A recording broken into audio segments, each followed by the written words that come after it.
बिस्मिल्लाहिर्रहमानिर्रहीम। अस्सलामुअलैकुम व्यूज़। यहाँ पर हम करेंगे 4.24। ये क्वेश्चन बहुत ही इंटरेस्टिंग सा क्वेश्चन है, हमारे पास दे दिया। कहता है कि वाई एक ख़ास डिस्ट्रीब्यूशन, सर्टन डिस्ट्रीब्यूशन से लिया गया है। ये है हमारे पास ए की वैल्यू 17.5। ठीक है, ए मींस अज्यूम्ड वैल्यू, कोई भी वैल्यू हो सकती है वाई डिस्ट्रीब्यूशन में से। तो साथ कहता है कि 3 डिस्ट्रीब्यूशन अबाउट सर्टेन वैल्यू, इस वैल्यू के अकॉर्डिंग ये जो हमारे पास 4 आ गई हमारे पास मूवमेंट्स ये हैं। तो हम इसे रिप्रेजेंट कर सकते हैं M1 डैश से या M2 डैश से ये M3 डैश, ये M4 डैश। तो आप ये भी कह सकते हैं, ये M1 से ना करना चाहें μ1 से भी कह सकते हैं μ1 डैश, μ2 डैश। ठीक है, जैसे आपकी मर्ज़ी, घबराना नहीं है, आपने कोई सा भी एक चूज़ कर लेना, उसी मेथड को आगे लेकर जाना है। मैं दोनों मेथड ही आपको बताऊंगा। ठीक है, आप जो सा रखना चाहें वो रख सकते हैं। तो हमें कहते हैं कि आपने फाइंड करना, find out whether the distribution is leptokurtic or platykurtic. तो यानी कि आपने इसका कर्टासिस फाइंड करना है। स्टूडेंट्स, ये हो सकती है या मेसोकर्टिक होगी, लेप्टोकर्टिक होगी या प्लेटिकर्टिक। तो इन तीनों में से कोई एक होगी। इसके लिए हम फाइंड करते हैं B2। ठीक है, B2 होता है हमारे पास M4 divide by M2 and M2 का स्क्वायर। ये मूवमेंट्स अबाउट मीन है, तो अबाउट मीन हमें मूवमेंट्स फाइंड करना पड़ेंगी। ठीक है, तो इस मकसद के लिए हमें M4 भी फाइंड करना पड़ेगा स्टूडेंट, M2 भी फाइंड करना पड़ेगा। ठीक है, M4 फाइंड करेंगे तो हमें M3 भी फाइंड करना पड़ेगा, जैसा कि आपको पहले से मालूम है। तो M1 आपको पता है ऑलरेडी 0 ही होता है। M1 लिखते हैं, मूवमेंट्स अबाउट मीन लिखते हैं पहले तो। ठीक है, मूवमेंट्स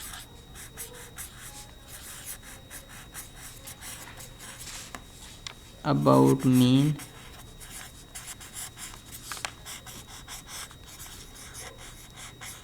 ठीक है, तो मूवमेंट्स अबाउट मीन पहले लिखेंगे, कौन कौन सी हमारे पास बन रही हैं। M1 होगी, यहाँ आप डैश नहीं लगाएंगे क्योंकि ये मूवमेंट्स अबाउट मीन है। मूवमेंट अबाउट मीन आपको पता है first moment always equal to 0 हो गई। ठीक है, ये लाजमी आपको पता होना चाहिए। सेकंड मूवमेंट ये होगी, आपको पता है M2 dash minus M1 dash, और इसकी जो पावर लेते हैं वो हम मूवमेंट अबाउट मीन के अकॉर्डिंग लेते हैं। 2 है तो उसकी पावर 2 लेंगे और 2 में से 1 माइनस करके यहाँ लिख देंगे। अगर 1 लिखा जाए तो 1 से कोई फ़र्क तो नहीं पड़ने वाला। ठीक है, 1 से मल्टीप्लाई करेंगे तो तब भी उतना ही रहेगा। तो मूवमेंट सेकंड जो अबाउट एनी वैल्यू है वो है हमारे पास 74। ठीक है, 74 माइनस फर्स्ट मूवमेंट जो कि 0.3 है, इसका स्क्वायर। अब यहाँ ये कैलकुलेटर से करेंगे। 74 मैंने कैलकुलेटर को 2 डिजिट तक फिक्स किया है स्टूडेंट्स, माइनस 0.3 इसका स्क्वायर। अब एंटर करते हैं तो ये आ रही है 73.91। उम्मीद है आप लोगों के पास भी यही आ रही होगी 73.91। अभी तक आपने फिक्स करना नहीं सीखा तो मैं आपको बता देता हूँ स्टूडेंट, ये जो वीडियो देख रहे हैं इसी के कॉर्नर पर आपको आई का बटन बना नज़र आएगा। आप इस पर क्लिक करेंगे तो आपको वीडियो मिल जाएगी हाउ टू फिक्स कैलकुलेटर। तो नेक्स्ट हम फाइंड करते हैं मूवमेंट थर्ड। ये होगी हमारे पास स्टूडेंट, जैसा कि आपको पहले से मालूम है, third movement about certain value minus 3 first movement about certain value and second movement about certain value plus M1। हमेशा एंड पर M1 आएगा, M1 डैश। तो इसकी पावर वही लेनी है जो हम मूवमेंट फाइंड कर रहे हैं, थर्ड फाइंड कर रहे हैं, इसकी पावर 3 लेनी और इसमें से 1 माइनस करके यहाँ लिख देना है। 3 में से 1 माइनस करेंगे तो 2 आएगा। और दूसरी तरतीब जो मैं पिछले क्वेश्चन में आपको बताता आया हूँ कि फ़र्स्ट जो है वो प्लस आएगी, यानी कि यहाँ पर प्लस फिर माइनस फिर प्लस। तो ये इसकी तरतीब रहेगी, पहली प्लस आएगी, दूसरी माइनस, तीसरी प्लस आएगी। तो ये हम फाइंड करते हैं। Third movement about certain value है हमारे पास 45 माइनस थर्ड 3 इंटू M1.3। ठीक है स्टूडेंट, M2 हमारे पास है M2 डैश 74 है प्लस 2 M1 की की पावर 3। m1 हमारे पास कितना है स्टूडेंट, ये है 0.3, इसकी पावर 3। तो यहाँ ये हम कैलकुलेट करेंगे और साथ ही लिख देंगे कि हमारे पास क्या आंसर आ रहा है स्टूडेंट। यहाँ 45 माइनस 3 मल्टीप्लाई बाई 0.3, ठीक है। ये देखिए, उम्मीद है आपको अच्छे से नज़र आ रहा होगा। मल्टीप्लाई बाई 74, ठीक है, प्लस 2 मल्टीप्लाई बाई 0.3 की पावर अब किस तरह से आपने स्टूडेंट डालनी है ये मैं आपको बता देता हूँ। पावर डालनी है आपने, ये वी टाइप उल्टा वी जो है ये वाला बटन आपको मिलेगा, ठीक है। कहाँ मिलेगा, बिल्कुल यहाँ पर। ये मेरे यहाँ तो रिमूव हुआ है तो आपको अच्छी तरह नज़र आ रहा होगा, ठीक है। इसकी पावर लेनी है 3 प्रेस करेंगे। अब एंटर करते हैं तो वैल्यू आ रही है हमारे पास -21.555, ठीक है, -21.55। तो ये आ गया हमारे पास स्टूडेंट थर्ड मूवमेंट। सेकंड भी आ गई है, थर्ड भी आ गई एंड फर्स्ट तो ऑलरेडी मौजूद थी। तो फोर्थ मूवमेंट फाइंड करते हैं। जिस तरह मैं पहले बताता आया हूँ कि पहला प्लस का आएगा मूवमेंट 4, ठीक है, अबाउट सर्टन वैल्यू। सिर्फ और सिर्फ आपको लास्ट वाला याद करना पड़ेगा, जो पहले वाले हैं 3 थर्ड मूवमेंट तक वो बहुत ही आसान रहेंगे। -4 first movement multiply by third movement and plus. ये देखें, अब तरतीब एक देखें कि पहला प्लस का है, दूसरा माइनस का, तीसरा प्लस का, चौथा फिर माइनस का होगा। +6 फर्स्ट मूवमेंट का स्क्वायर, ठीक है स्टूडेंट, फर्स्ट मूवमेंट का स्क्वायर इनटू m2। तो ये आ गया हमारे पास प्लस तक। अब आ जाएगा नेक्स्ट हमारा माइनस का एंड वाला जो है वो आपको पता किस तरह से लिखना है। First movement about certain value, तो इसकी पावर वही लिखनी है जो हम मूवमेंट फाइंड कर रहे हैं। फोर्थ मूवमेंट फाइंड कर रहे हैं तो इसकी पावर लिखेंगे 4, ठीक है। अब नीचे क्या लिखना है, बेस पे लिखना है हमने 3। किस तरह से 4 में से 1 माइनस करेंगे तो आपका पास आ जाएगा 3, ठीक है। उम्मीद है आपको इस लॉजिक की अच्छी तरह से समझ आ गई होगी। तो यहाँ पुट करते हैं फोर्थ मूवमेंट जो कि 1 2 1 2 5 है, -4 into movement first 0.3 multiply by third movement 45 plus 6 into first movement 0.3 इसका स्क्वायर एंड m2, इसके ऊपर भी डैश डालने, ठीक है स्टूडेंट्स, ठीक है।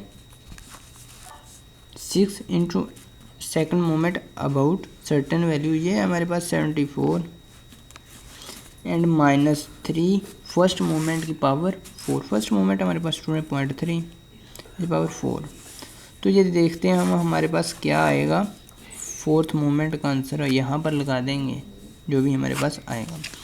तो कैलकुलेट करते हैं स्टूडेंट, इसे ये था 12125, ठीक है, माइनस, ठीक है, ये 4 multiply by 0.3 multiply by 45 plus 6 multiply by 0.3 इसका स्क्वायर मल्टीप्लाई बाई 74 माइनस, ये है हमारे पास 3 मल्टीप्लाई बाई 0.3, इसकी पावर है हमारे पास स्टूडेंट्स, पावर डालेंगे कि हमने कितनी पावर डालनी है, ये हमारे पास 4।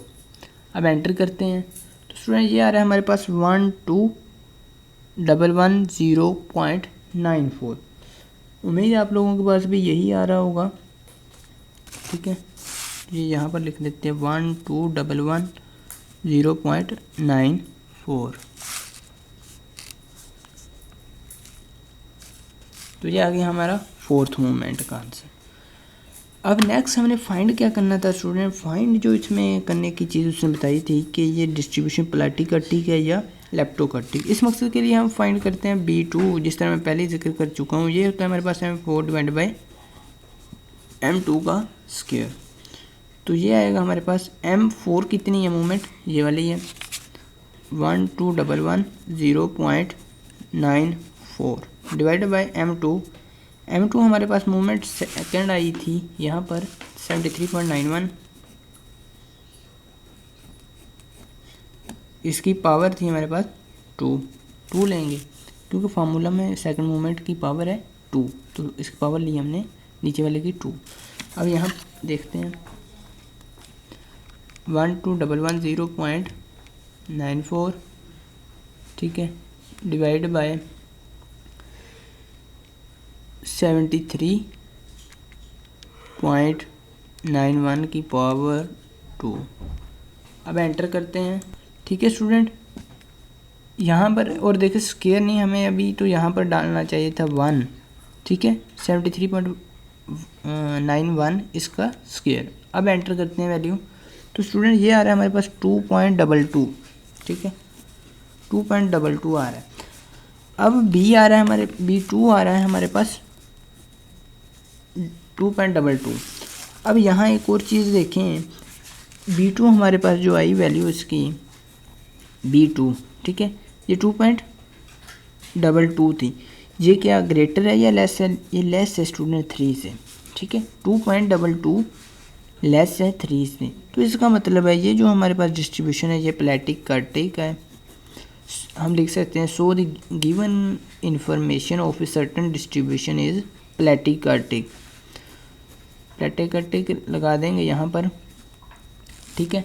अगर 3 से ये बड़ी होती तो हमारे पास लेप्टोकार्टिक आ जाना था, ठीक है। अगर B2 से ये बड़ा होता 3, B2 बड़ा होता 3 से, तो ये हमारे पास लेप्टोकार्टिक आ जानी थी। अगर 3 के इक्वल होता तो हमारे पास मेसोकार्टिक आ जानी थी।